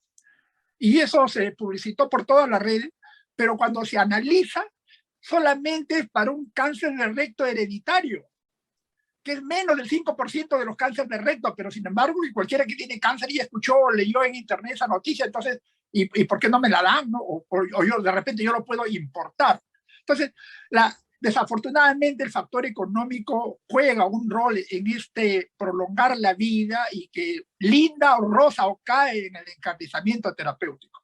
Esa es una realidad y lo vemos, especialmente más que en los hospitales de público y de la seguridad social, lo vemos en la práctica privada. Es una realidad, ¿no? Por otro lado, yo creo, a veces el paciente no está en condiciones de decidir, pero la familia es la que presiona. Entonces ahí uno tiene que jugar con la familia. Recuerdo yo el caso de una señora en sus 50 años para adelante, con una bronconeumonía, falla respiratoria, pero ella portadora de una enfermedad genética muy avanzada, ¿no? Pero el hijo dijo, doctor, que le den todo. Estaba con respirador, se pasaron los días, había que darle de alta. Doctor, no se preocupe, yo contrato una empresa y le pongo un respirador a mi madre en su casa. Y le puso. Todos no pueden hacer eso. Entonces, ahí entra el otro factor. El paciente no puede, la familia la que presiona. Lógico, cuando se dan las condiciones se puede, pero hay otro que mira eso y no tiene las condiciones, siente una frustración, decir, me voy a morir porque no tengo dinero. Eso ocurre también. Y que yo quisiera tocar que hasta qué punto, ahí el comentario de ustedes, se puede intervenir en la formación de nuestra sociedad. Yo tengo la impresión de que somos una sociedad, la sociedad occidental es hedonista. El placer de vivir bien, de comer bien, beber bien, vestir bien, el placer sexual, el adquirir poder es un placer. Entonces, somos a diferencia de las sociedades orientales, yo tengo la impresión de que ese hedonismo al final de la vida nos lleva a estas situaciones tan complejas como a la que vemos casi a diario y que ustedes muy bien nos han ilustrado en la parte teórica, ¿no? Yo quisiera escuchar su comentario en ese sentido, ¿no? Gracias. Adelante, por favor. Comenzamos con la doctora Falla y luego con el doctor Wagner, ¿sí? Para las respuestas. Gracias, ¿Algún doctor comentario? Issa. Sí, bueno, que es muy cierto, ¿no? Que somos una sociedad hedonista, bueno, que las sociedades occidentales en realidad, nosotros estamos occidentalizados en una buena parte de nuestra geografía, ¿no? Es hedonista, ¿no? Y justamente por ese hedonismo es que no aceptamos la muerte, ¿no? No aceptamos la muerte. Recuerdo la ponencia de una médica en alguna oportunidad, en algún simposio, donde ella decía que la muerte hoy en día no era aceptada por el individuo, a tal punto que, por ejemplo, en el Hospital de Enfermedades Neoplásicas a los pacientes que mueren los sacan por atrás, no los sacan por adelante, por las puertas de atrás, ¿no? Y que cuando ella iba por el centro de Lima,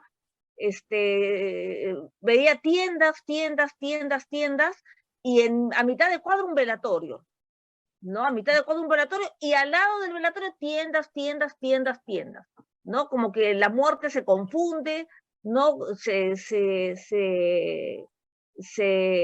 oculta, ¿no? Se oculta y el paciente no la quiere asumir, y la familia mucho menos, ¿no? Llega un momento que, como dice la doctora Kubler-Ross, que muy bien mencionó el doctor Wagner, llega un momento que sí la acepta, ¿no? Que sí la acepta, que es la fase de aceptación, la fase final, ¿no? Pero es la familia la que está ahí detrás, y dale, y dale, y dale. Cuando lo que hay que respetar es la voluntad del paciente.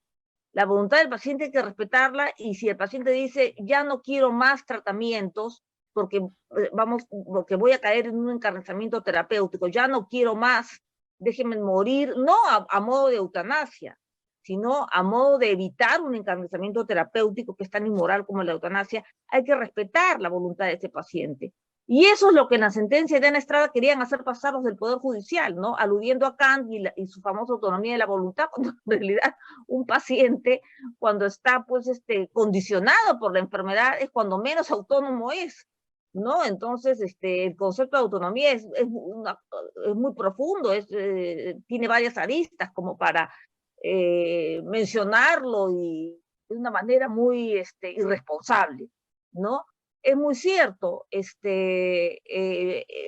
hoy en día la muerte es medicalizada, es decir, que se manda al paciente a morir al hospital, ¿no? Porque no se le quiere tener en casa, o al revés, ¿no? La muerte ocurre en casa, ¿no? Hay, digamos, entidades de salud que prefieren que el paciente muera en casa a que muera en el hospital, ¿no? Entonces, Philip Aries, un antropólogo tanatólogo que ha estudiado mucho el tema de la muerte, él decía que hoy la muerte se había medicalizado, ¿no? Es decir, se había extendido de tal manera en que ya las muertes ocurren en los hospitales, ¿no? Cuando había que volver a la muerte en casa, al médico de cabecera, que eso le hacía mucho mejor al paciente que tenerlo pues en un hospital donde muchas cosas le son ajenas, ¿no? Entonces hay que tener mucho cuidado con esto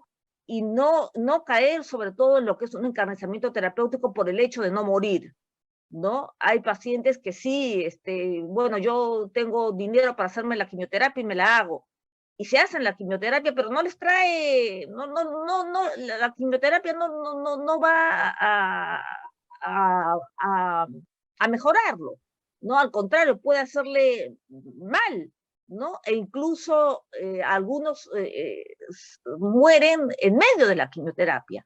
Entonces hay que tener muchísimo cuidado, ¿no? Y en medicina, yo recuerdo una vez, ¿no? Que el doctor Wagner me dijo, en medicina todo es posible, todo es posible, no hay caso cerrado, no hay caso cerrado, y ustedes como médicos lo saben mucho mejor que yo, que no soy médica, no hay caso cerrado, ¿no? Entonces tenemos que estar muy atentos a qué tipo de paciente es el que tenemos delante nuestro.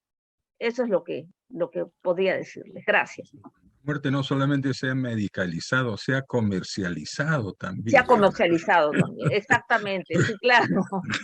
Patrick, adelante. ¿Quiere hacer un comentario? Y luego sí, el doctor que hace rato está esperando. Sí, en dos palabras. A mí me sigue gustando mucho las grandes definiciones clásicas que a veces no se usan, que hoy día no se usan mucho. La distanasia, la ortotanasia, la aristanasia, ¿no? La distanasia significa, bueno, obstaculizar la llegada de la muerte, de alguna manera evitar que la muerte llegue, ¿no? Distanasia, ¿no? Y lógicamente utilizar un montón de medios extraordinarios o medios que no son adecuados muchas veces y lógicamente que hacen sufrir al paciente. Entonces, la distanasia para mí es un tema que realmente debemos de todas maneras enfrentar muy seriamente y por supuesto dejar de un lado, ¿no? La adistanasia es justamente lo contrario, la falta verdaderamente de una adistanasia, digamos, que puede ser muy mala para el paciente, muy cruel para el paciente, etcétera, y que de alguna manera, bueno, puede favorecer quizás al médico o no, a quien sea, ¿no? Y bueno, Y bueno, y la ortotanasia, que es justamente lo que nosotros queremos, la ortotanasia es el momento de morir en su momento, la muerte a su debido tiempo, la muerte a su debido momento, con todo el respeto al ser humano, con todo el respeto por el ser humano y por su enfermedad, por su alteración, por su vida, bueno, por su manera, por todo lo que es, ¿no? Claro que son términos, reconozco, bastante teóricos. Cuando uno está prácticamente frente a un paciente, evidentemente la cosa cambia mucho. Una cosa es la gran teoría que nos ilustra, que nos enciende, digamos, que nos hace importantes, y la otra cosa es justamente, digamos, la parte práctica, cuando estamos frente a un ser humano que está en momentos difíciles, ¿no? Pero yo creo que, evidentemente, aquí lo que predomina es el respeto por el ser humano, el respeto por la vida, por el respeto justamente por todo aquello que nosotros podamos dar en buena forma para el bien o para lo mejor, para dar lo mejor posible a aquel que nos necesita. Entonces, creo que la parte teórica es muy bonita, la parte práctica, justamente, es donde realmente muchas veces tropezamos, o muchas veces nos embadurnamos o nos desorientamos, ¿no? Pero yo creo que los grandes temas teóricos deben seguir siendo, digamos, un poco los que nos iluminan, los que nos orientan, los que nos dirigen en cada caso particular. Como muy bien decía Miriam, cada caso es único, cada caso es particular. Cada caso, digamos, tiene que ser estudiado, tiene que ser visto, tiene que ser observado, digamos, en su dimensión propia. En su dimensión propia y con la persona que está frente a nosotros y que está pasando, digamos, un momento difícil o momentos difíciles. Evidentemente todos queremos, digamos, ser lo más plenos y posibles y más felices en la vida, ¿no? Incluso en el momento de nuestra muerte.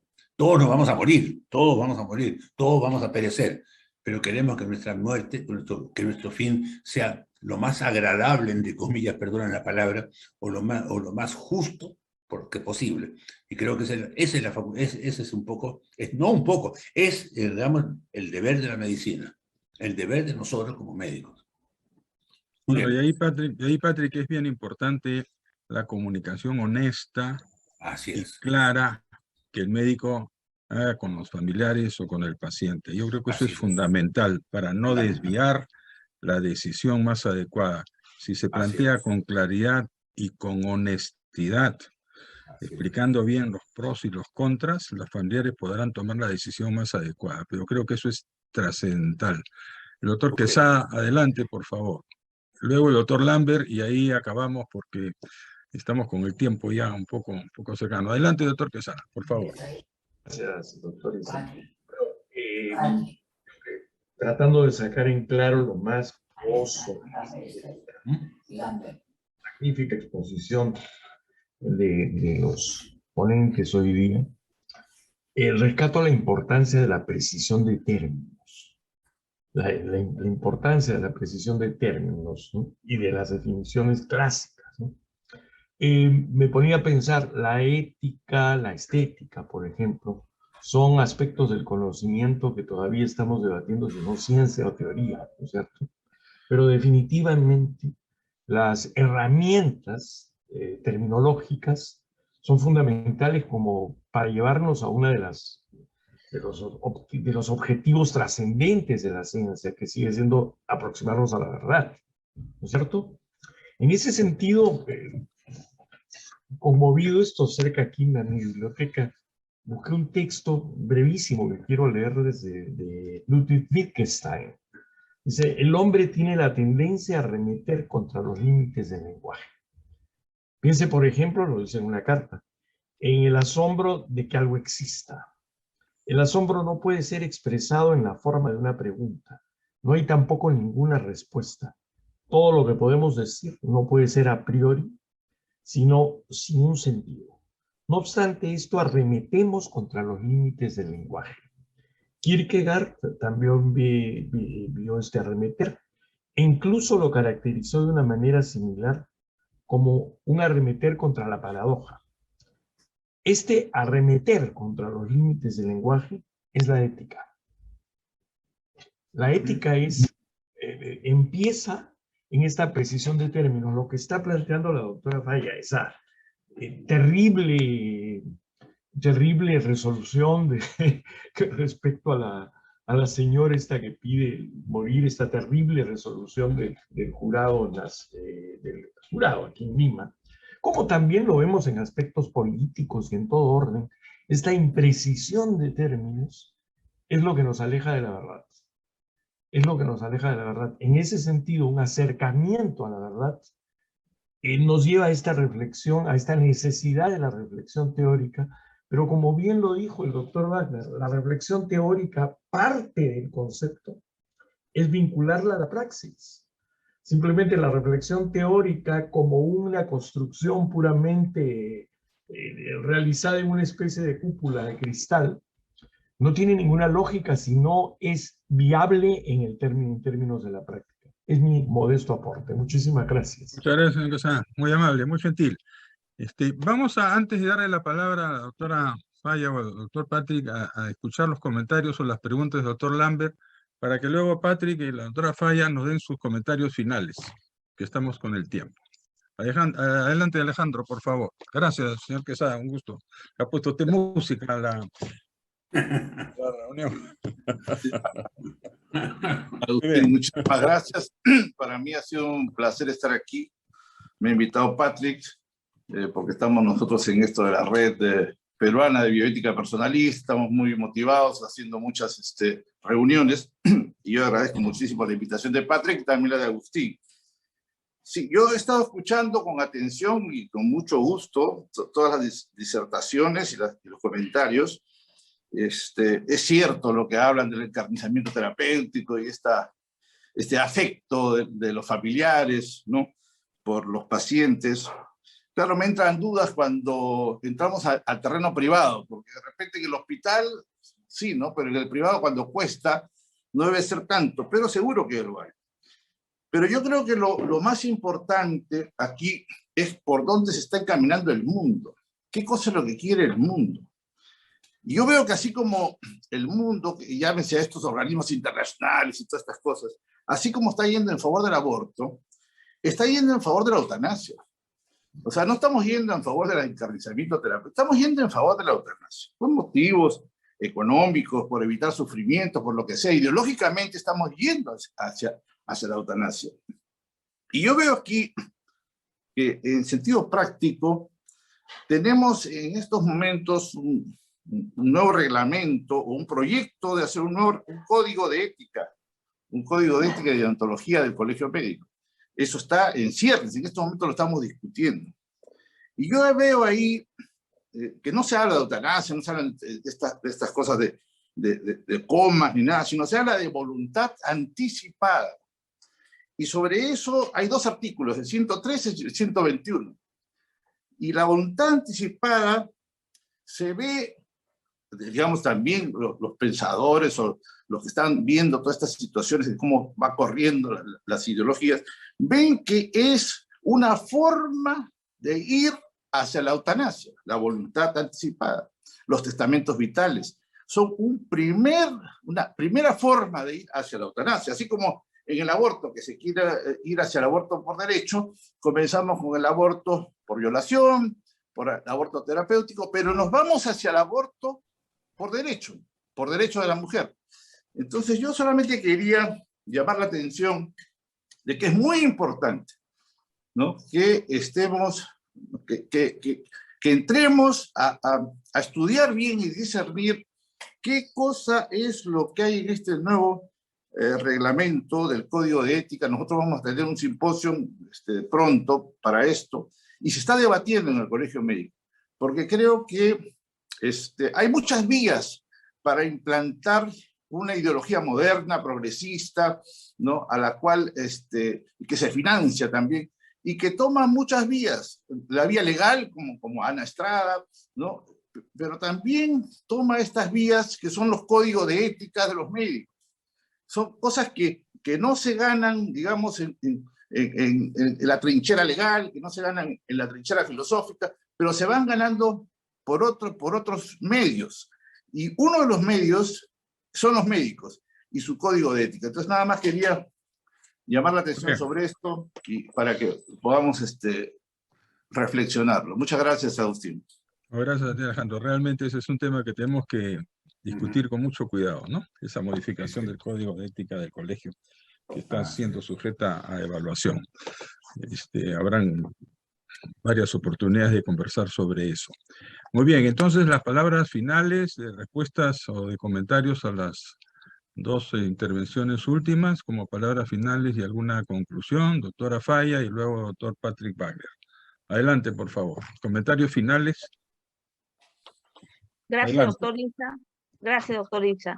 Bueno, el comentario final que yo podría hacer es que hay que eliminar del debate todas las palabras o la terminología confusa, ¿no? Por ejemplo, el doctor Wagner mencionó hace un momento que a él le gusta hablar de distanasia, de ortotanasia y de aristanasia. Yo particularmente, con el debido respeto, eliminaría esos términos porque traen confusión, ¿no? Traen confusión. La distanasia es el encarnizamiento terapéutico, la ortotanasia es el morir con dignidad, tomando en cuenta que nadie se muere en la víspera, como dice el refrán, ¿no? Sino en el momento que debe morir, ¿no? Entonces,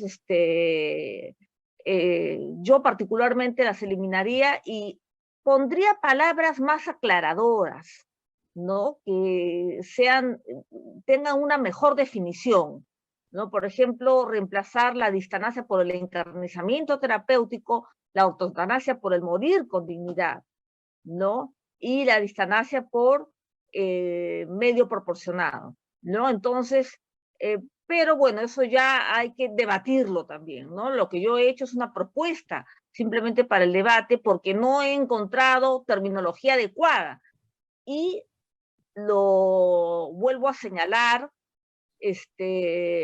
cuando mis alumnos me preguntan qué libro puedo consultar para iniciarme en el tema de la eutanasia, yo siempre les digo ninguno, porque en cada libro vas a encontrar una cosa distinta. Tienes que investigar con todos los libros y llegar tú a una terminología adecuada, ¿no? A lo que tú debes entender como una terminología adecuada, ¿no? Que es lo que yo he hecho, tratar de leer la mayor bibliografía posible, incluso actualizada, sobre la eutanasia, para hacer una propuesta terminológica para el debate, ¿no? Entonces, esta propuesta terminológica es importante, es necesaria, ¿no? Porque se presentan muchos casos de perplejidad, ¿no? En la realidad, y tenemos que saber resolver esos casos de perplejidad, o por lo menos saber enfrentarnos a ellos, ¿no? El caso de perplejidad es el caso ante el cual no sabemos qué hacer. Entonces, para eso están los comités, justamente, para poder debatir en las sesiones que sean pertinentes, ¿no? Cómo resolver un caso que es una persona, que es un ser humano, que es un ser doliente, un hombre doliente, ¿no? Como diría Víctor Frankl. Bueno, es todo lo que tengo que decir. Muchas gracias. Yo voy a aprovechar para que nos dé un minuto. ¿Quién es el dueño de la vida de una persona?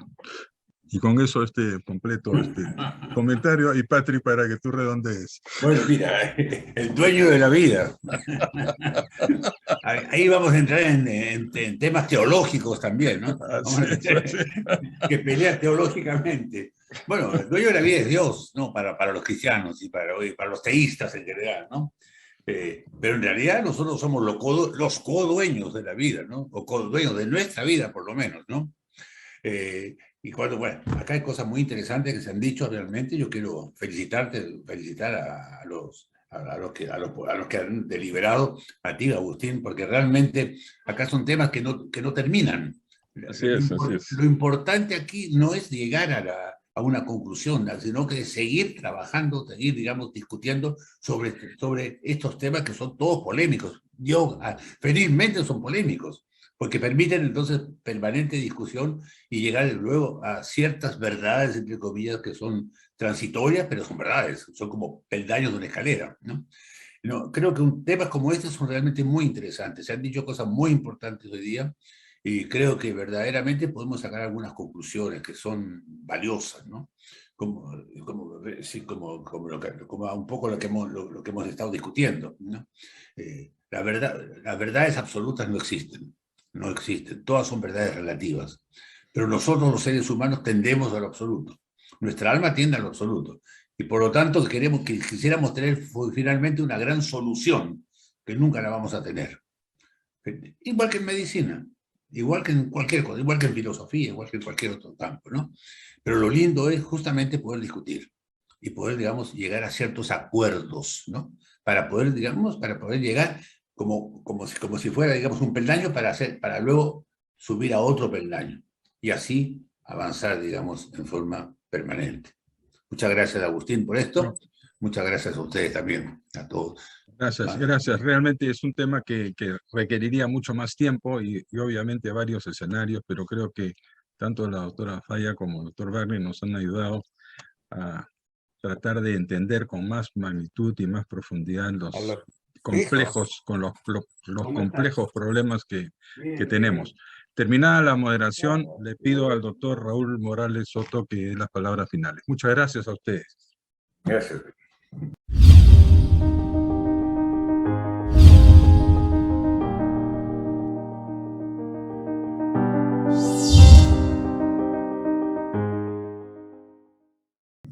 Muchas gracias. Estoy seguro que esta discusión continuará eternamente.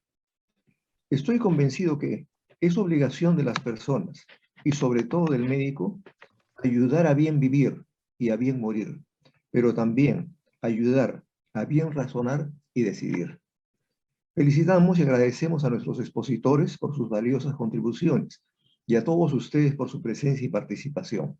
Buenas tardes.